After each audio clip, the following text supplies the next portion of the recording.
Hello everyone, welcome you all. I learn to teach with Dr. Mridhi Srivastava. Hope you all are fine and safe and using your time and good things. Friend, आजकल हम लोग अपने channel learn to teach with Dr. Mridhi Srivastava में lesson plan के various approaches के बारे में जान रहे हैं।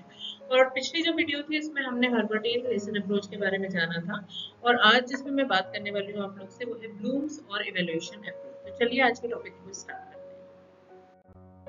फिर बात करते हैं ब्लूम्स अप्रोच क्या है। तो ब्लूम्स अप्रोच जैसे कि इवैल्यूएशन अप्रोच के नाम से भी हम जाते हैं, very famous approach, very accepted approach और इसको ज्यादातर जो टीचर ट्रेनिंग स्टूडेंट्स होते हैं वो इसी अप्रोच को फॉलो करते हैं। तो evaluation approach is a new innovation in the field of education. इसको हम नया आविष्कार मान सकते हैं शिक्षा के क्षेत्र में। It is revolutionise the teaching learning and testing process. इसने टीचिंग को, लर्निंग को और उसके परीक्षण को एक नया स्वरूप दिया है और इसने कहीं ना कहीं शिक्षा को ट्राइपोलर प्रोसेस माना और ट्राइपोलर प्रोसेस को ही मद्देनजर रखते हुए इस अप्रोच ने आगे कार्य किया है। फ्रेंड्स, अब हम बात कर लेते हैं इसके क्या क्या फीचर्स हैं, क्या इसके महत्व हमें देखने को मिलते हैं। तो इसकी एक पर्पसफुल प्रोसेस होती है, इसमें इनकी ऑल एजुकेशनल एक्टिविटीज को हम इसमें इंक्लूड करते हैं और इसमें जो मेन है the testing should be based on teaching. तो जो शिक्षण है, शिक्षण के आधार पर बच्चों का कहीं ना कहीं परीक्षण करने में सक्षम हो पाते हैं। टोटल बिहेवियरल चेंज की तरफ हम फोकस कर पाते हैं कि शिक्षण के द्वारा बच्चों के व्यवहार में परिवर्तन हुआ है। Evaluation of teaching learning objective, और जो शिक्षण अधिगम हमारा उद्देश्य है उसको भी हम मूल्यांकित कर पाते हैं। Learning objectives are not the achievement of the content. तो अचीवमेंट ऑफ द कंटेंट की अपेक्षा लर्निंग ऑब्जेक्टिव पे हमारा ज्यादा इसमें फोकस होता है। फ्रेंड, जैसा कि हमने बताया कि इसमें learning experience and objective is the major part. तो इसमें हम देख सकते हैं जैसे जैसे लर्निंग ऑब्जेक्टिव हमारे क्लियर होते जाएंगे, हमारे लर्निंग एक्सपीरियंस भी उस हिसाब से चेंज हमें देखने को मिलता है। तो लर्निंग ऑब्जेक्टिव में जब हम बात करेंगे तो lecturing, telling, showing, demonstration, chart, model, text book, programme, instruction, homework and assignment हमें देखने को मिलते हैं।